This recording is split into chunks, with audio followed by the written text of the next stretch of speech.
Well, good hectic Thursday morning. Thursday's the big pandemic shopping day for Constance and I, and so we just got back. I just blew in, and after today's talk, I'm going to just blow out to go to our third and final store for the day. Anyway, today we will be finishing up with the readings from Enochian Vision Magic, and I hope you've been part of the fun throughout the reading of this. Now, I've gotten a couple of messages of people asking uh, that they sorry they missed some of the episodes here. Everything, I believe, everything is available right here on my Facebook page. Just scroll down. Every day I do another one. So just keep scrolling and scrolling and scrolling. And I also think there's a little button up in I think the upper right hand uh, part of everybody's page. It just says videos. So check the videos. I think they're all. I mean, all of the books. I think they're all listed there, and you can enjoy them uh, at your leisure, time and time again. So today we are going to finish this up, but tomorrow we're starting a new book. Uh, just because I can't bear the thought of not doing this. Uh, anyway, the new book, which is an old book, 1995, Tarot of Ceremonial Magic, and the pictorial synthesis of three great pillars of magic: astrology, Enochian magic, and Goetia. And it's the book that accompanies the cards, Tarot of Ceremonial Magic. Now, you don't need to have the deck to enjoy and benefit by the information in the book. The book has at least half tones of all of the cards, but most importantly, it talks about all the goodies that are included on every one of the cards, including the astrological information, the Enochian information, even the Goetic spirits attributed to each card, and the angels of the Shemhamferish, and other goodies. So this is available from next millennium or at Magical Omaha. And they've just informed me that they're nearly out of the first printing of this, and they're printing up more, a new edition with some other little goodies, treats like that will be on the inside. Uh, but please, if you want to order this, please do so now. It's at a regular normal tarot card price for a book like this. Uh, Go to Next Millennium and click on their tarot section, and you can get both the book and the cards together, or the book separately, or the cards separately. And of course, the book is available on Amazon. Well, so are the cards. Anyway, so that's the plug for tomorrow. And the special announcement that I said I would be having with this morning's reading is that I was honored back in 1995 to have Miss Judith Hawkins, who was the senior occult buyer at New Leaf Distributing, the premier distributor of occult literature in the world, write the foreword to this book. And I prevailed upon her to actually tape or video her reading her own foreword to this book. And I'm going to post it later today, and I want you to see it even before we start reading this tomorrow. So, lots of excitement. But right now, one of the last chapters of this book, or the appendix actually, it's Appendix 5, and I give 3 examples of Enochian magic visions. Now, the premier, the ultimate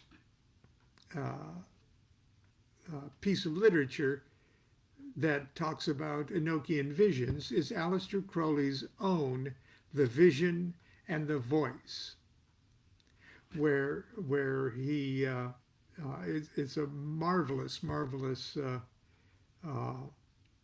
book of his 30 visions of each of the Enochian aethers. But so it just doesn't get any better than that, because it shows the personal initiatory journey and how the Enochian etheric visions affected or occurred to a person of Crowley's initiatory level. Now, each of us are on our own initiatory journey. And so each of us would have our own initiatory level. The visions that Crowley received in the various aethers will not be the visions that you receive. These aren't objective places. They're levels of consciousness, and each level of consciousness is depending upon the individual. So, that being said, I'm going to give 3 examples of various Enochian visions from my own experience and the experience of Monday Night Magic class member, and the experience of one of my, I believe, Chinese workshop members. So I'm going to clear my throat and have some green tea here. Excuse me.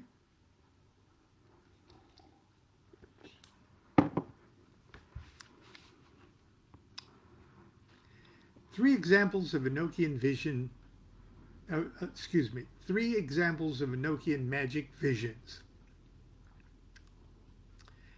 The epigram is from Ladrum, the Mars Senior of Earth. Nanta Ilahoath Zorgiev, Spirit of Earth, First Worshipper, welcome visit. Example number 1. First session, September 25th, 1980. Ladrum, Mars Senior of the Elemental Tablet of Earth. The scryer was David P. Wilson.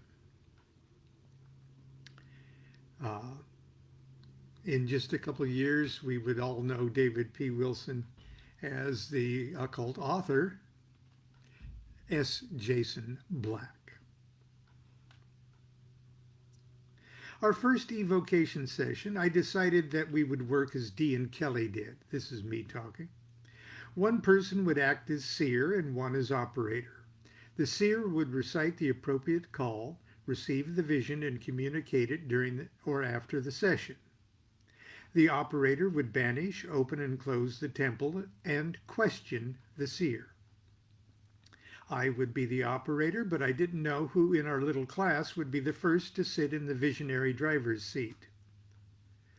On class night, there was only one rather reluctant volunteer, David P. Wilson. He was not new to the world of magic.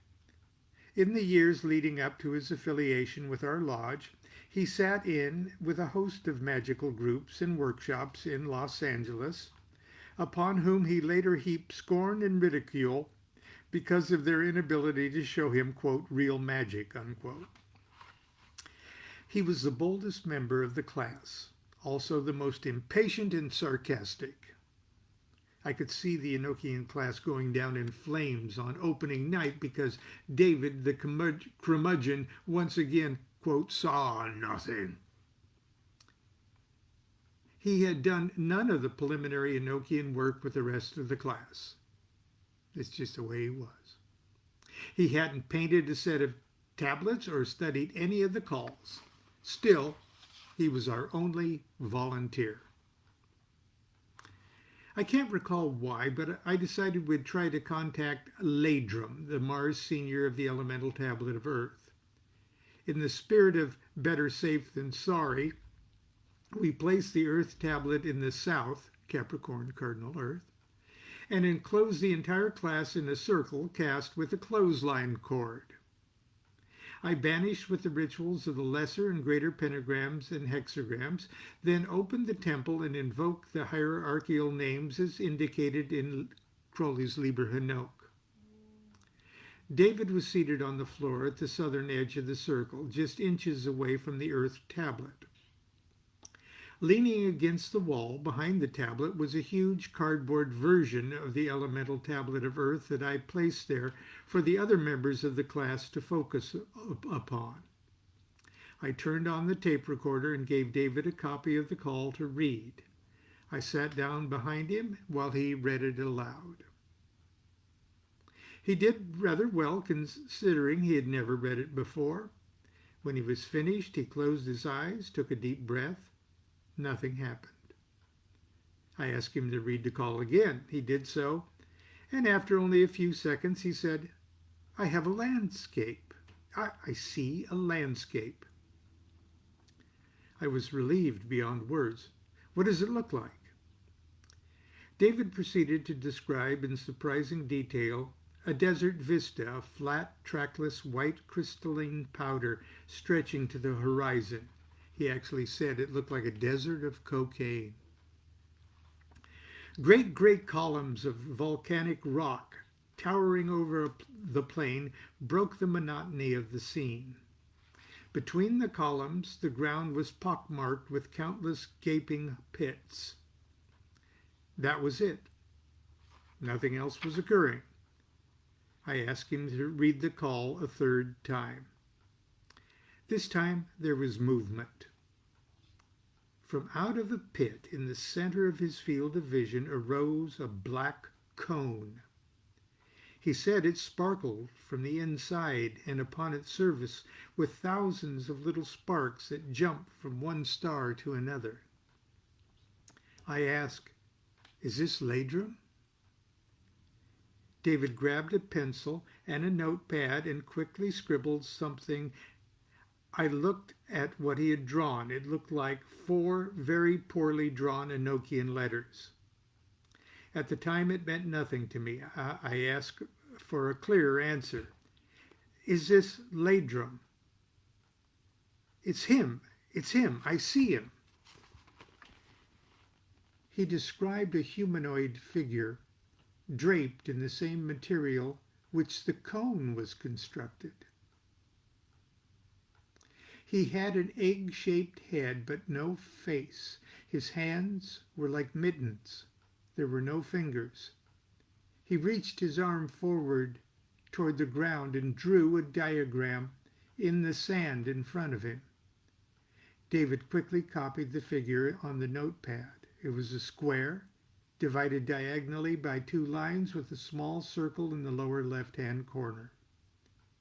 We took this to be Ladrum's signature. We were all very excited. It was as if the entire class saw David's visions in our mind's eye. Then it occurred to me, now that we've got this guy, what the hell do we do with him? Before I could think of what to do next, David said, Lon, I feel I could make strange sounds. This was a twist. Let yourself, I told him. Go with it. I tried to sound calm. na nen tahola ha athe zore gav. Then he said, "This is bullshit." "No, relax, let it happen." "I mean it. I feel like an idiot. I'm too zilzazlazalo the darp nanta effi. I'm sorry. That's all. Nothing like this ever happened before. I just felt like doing it." David's apology was comical. We all broke into nervous giggles. It had been quite an evening, and we'd planned nothing in particular to do with Ladrum. I thought it was wise to quit while we were ahead. I asked David to thank our spirit guest for his visit and proceeded to banish and close the temple. One of the class members had brought along his Enochian dictionary. It was the beautiful Laycock first edition.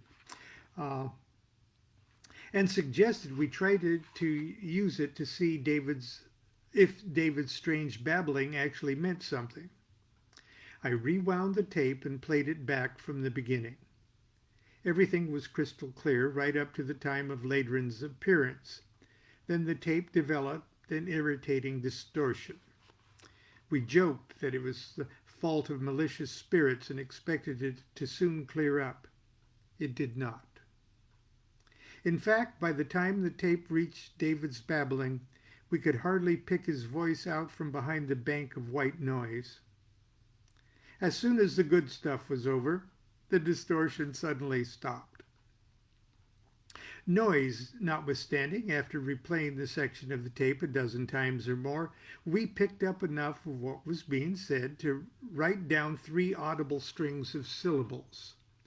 Nine, ta, hello, ho, aphezo, regef, z, zil, z, anzil, z, lo, da, arp, nan, ta. And something inaudible for a while we never could get. And if tharsi.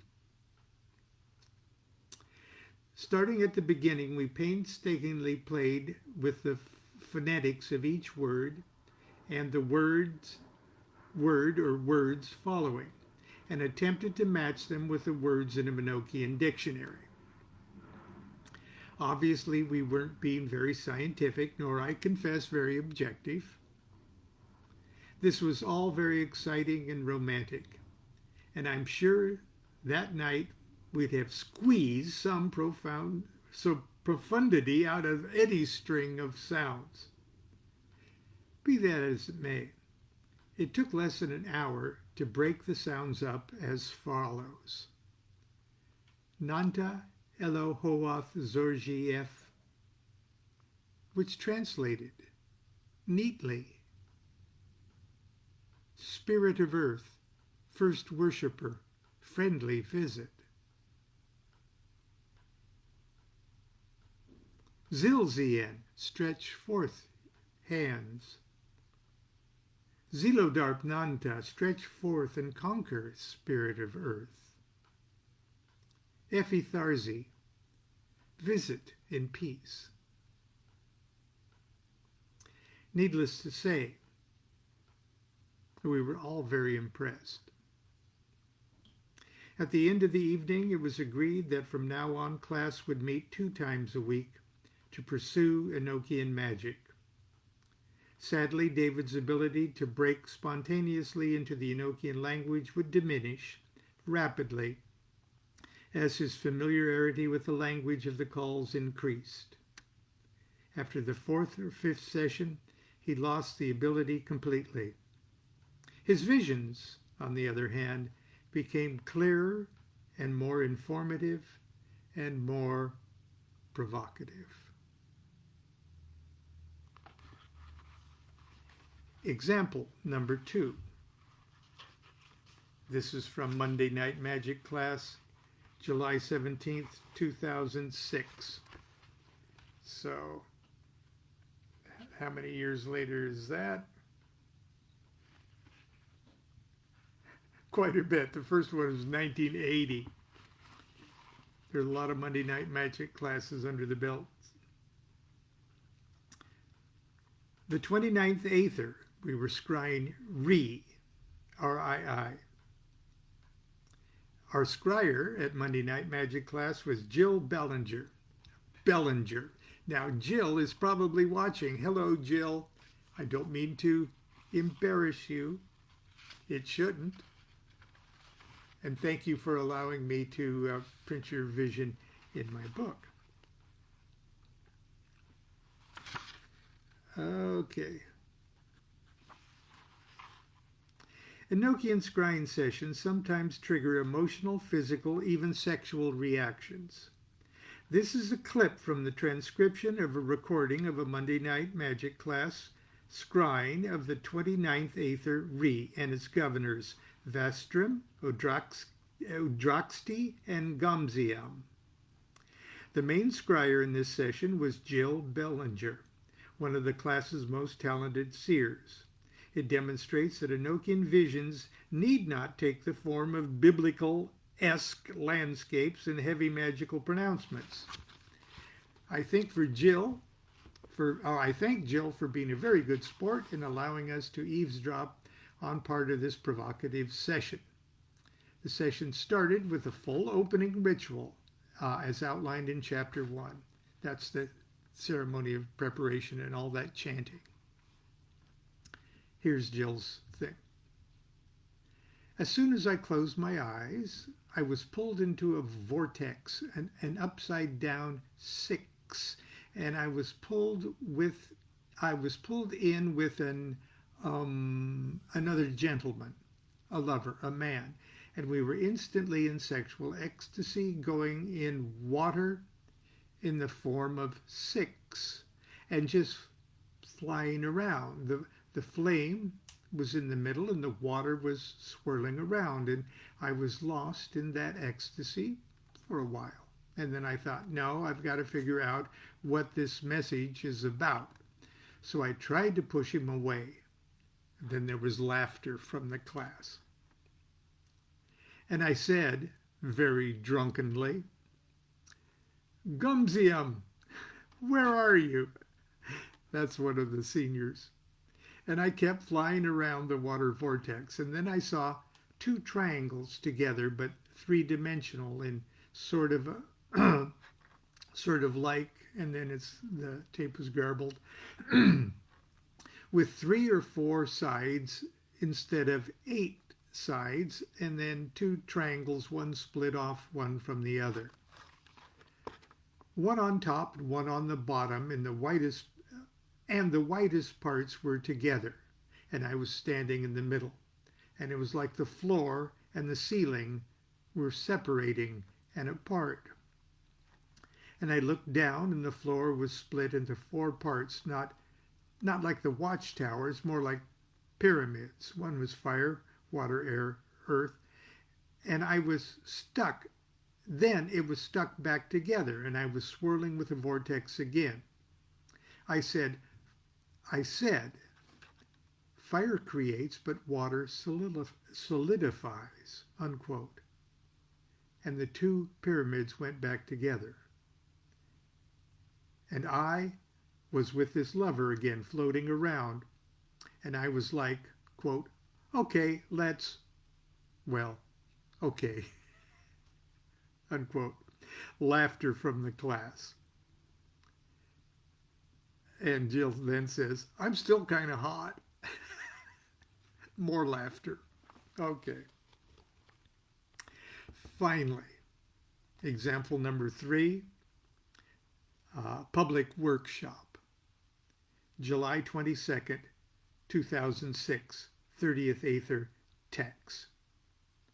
The scryer is name withheld. The following is a letter I received a few days after I returned home from a workshop series on Enochian vision magic. The vision the young woman describes occurred during a scrying session that concluded a half-day public workshop.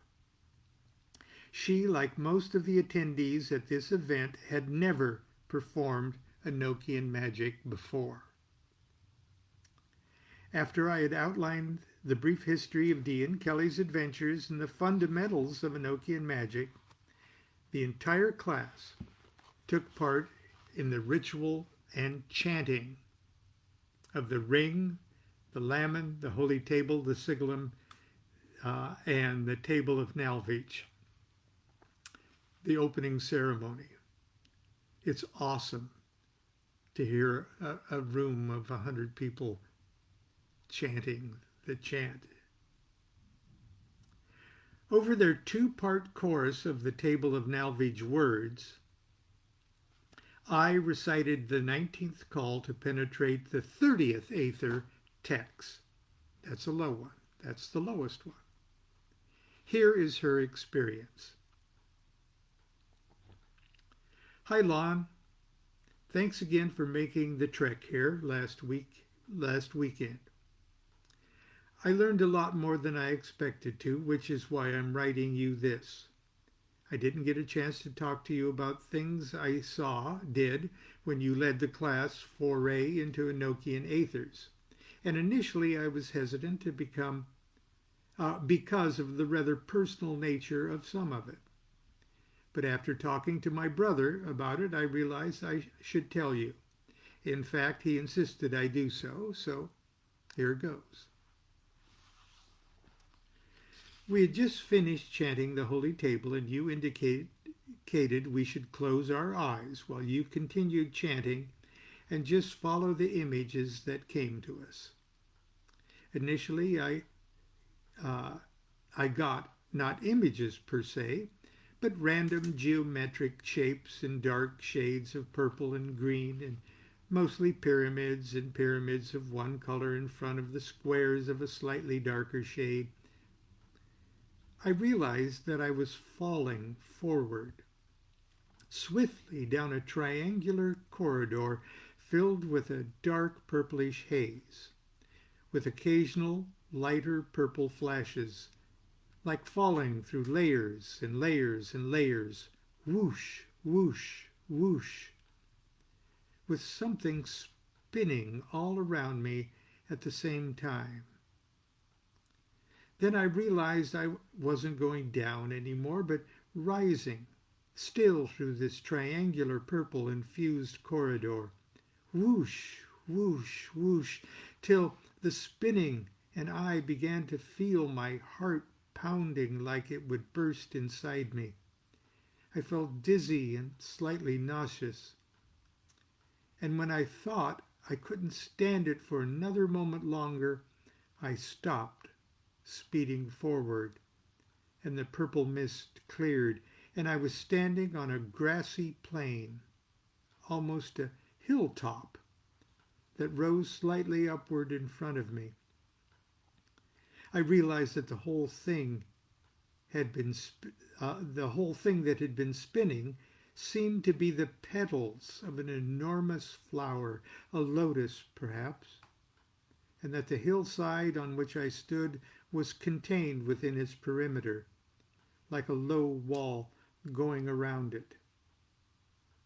It occurs to me now that I was facing north. Beyond the border of the wall were two more hills in the distance, one to the left and one to the right, covered with vibrant dark green vegetation. And I knew vaguely that there were things in those hills, in those trees. But I didn't have time to think about them.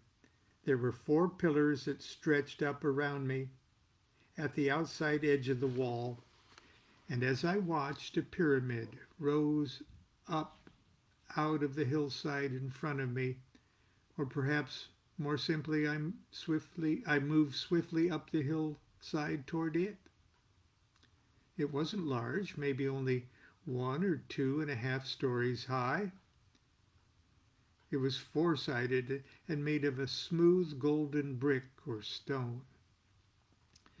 A blinding light issued from the center of it, and as I watched, the form of a person appeared in the center of this light, and it was walking towards me. My impression was that it came from inside the pyramid, and he seemed to be coming from some distance, though the pyramid was just in front of me. He was tall and blond and blue-eyed, and wore a garment of brilliant white and a golden circlet about his temples. And he was smiling, and he was so glad to see me. As he came close to me, he opened up the robe to reveal a column of blinding white light running down the center line of his body. As my eyes adjusted to the light, I realized that the light was coming from his chakras, which were blazing yellow-white light and shaped sort of like flowers.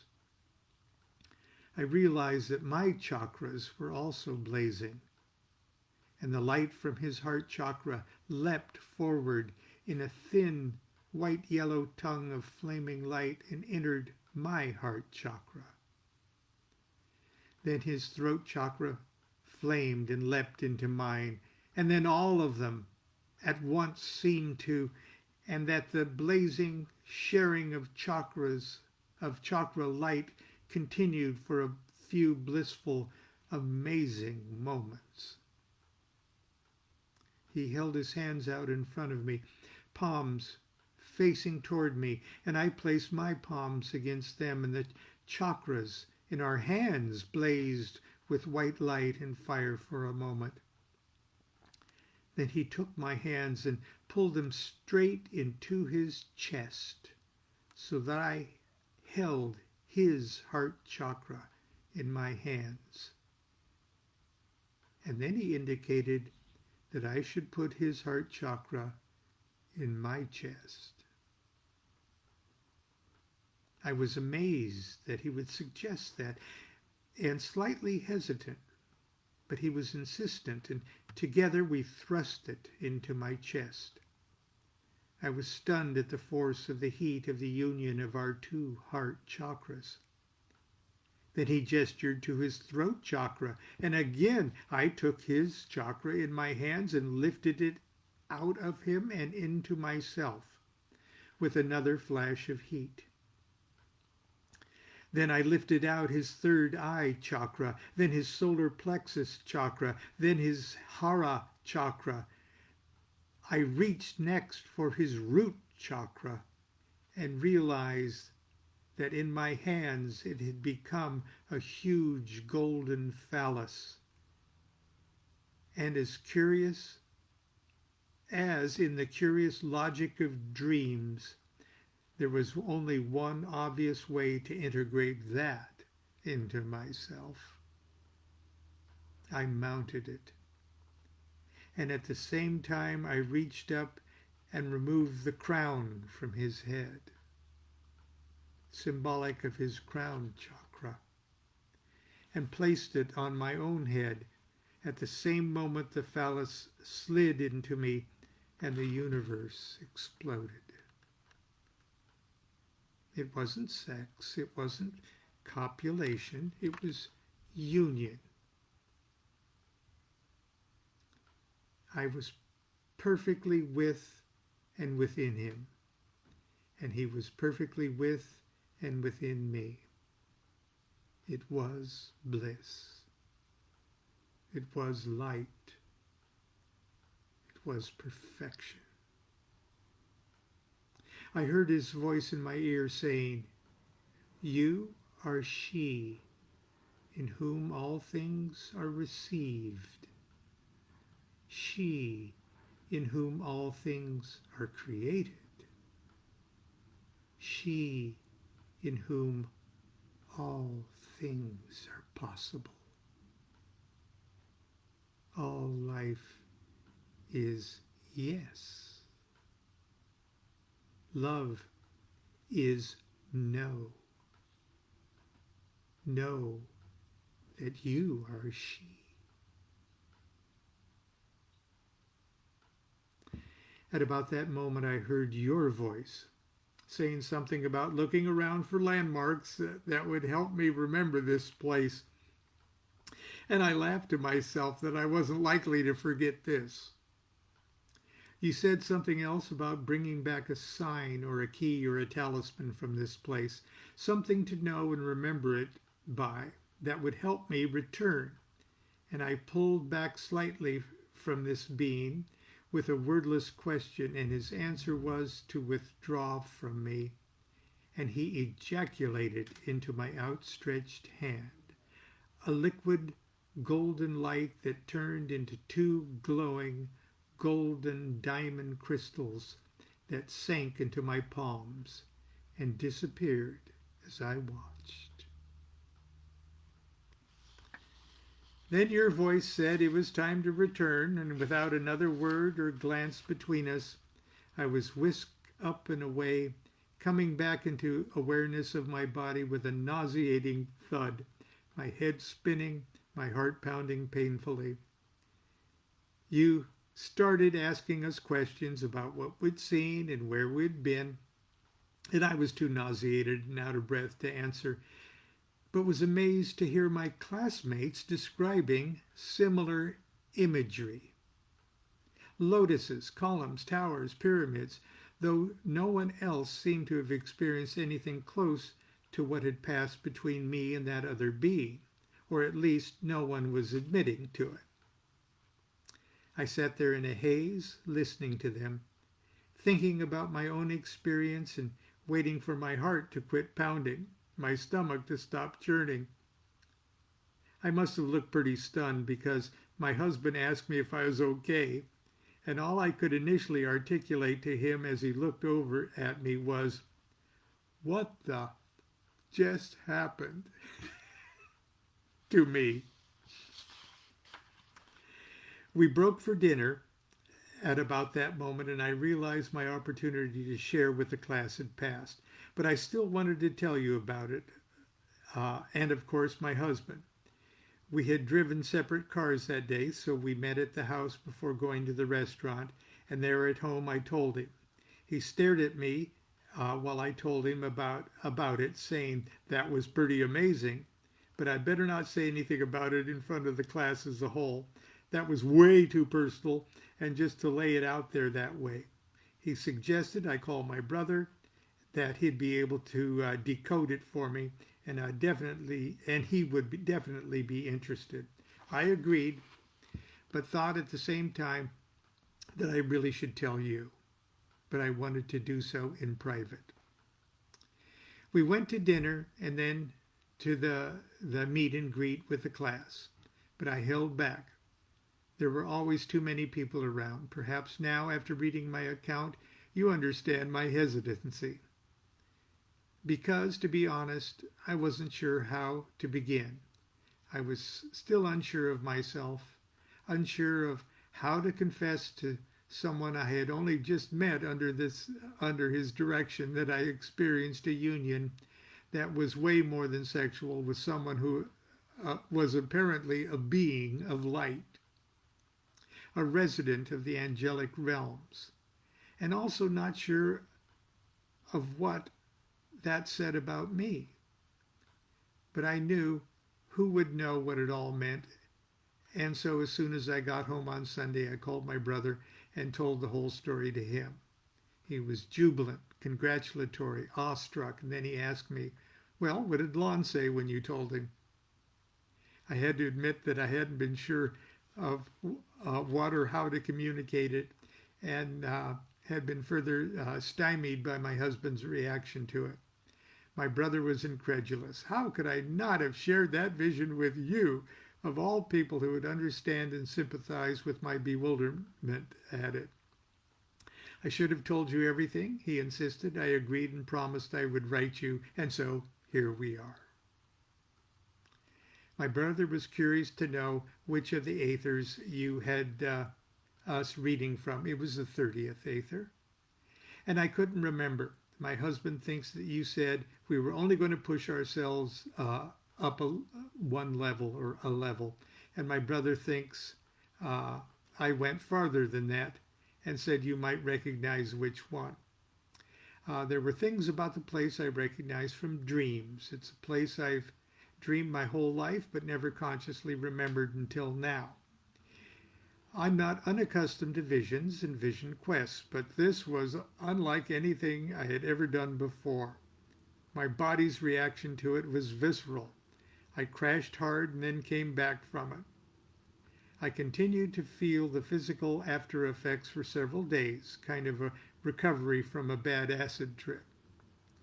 Today, Thursday, I'm finally feeling back up to steam. My brother said it's a normal reaction to astral projection. Is that what I really did? I have my own theories about the imagery and symbolism. I am a massage therapist and energy working, a master of Usai and Karuna systems of Reiki, and a student of a spirit guide who is a Native American shaman. The ejaculation of light that turned into crystals and sank into my palms resonates with me on several levels.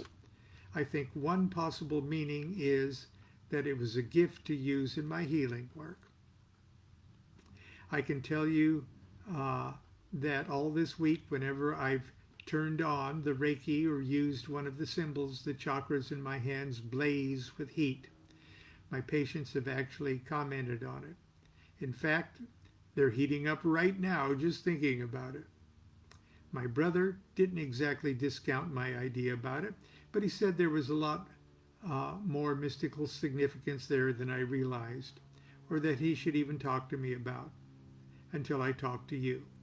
Obviously, it's loaded with archetypal images, but I would love to know what you get from them, what level you sent me to, and if you recognize anything from my descriptions. Thanks for your patience. This has turned from an email to a novella. I eagerly await your reply. Brightest blessings. Well, I did write her back, but just to sort of recap, even each of the aethers is relative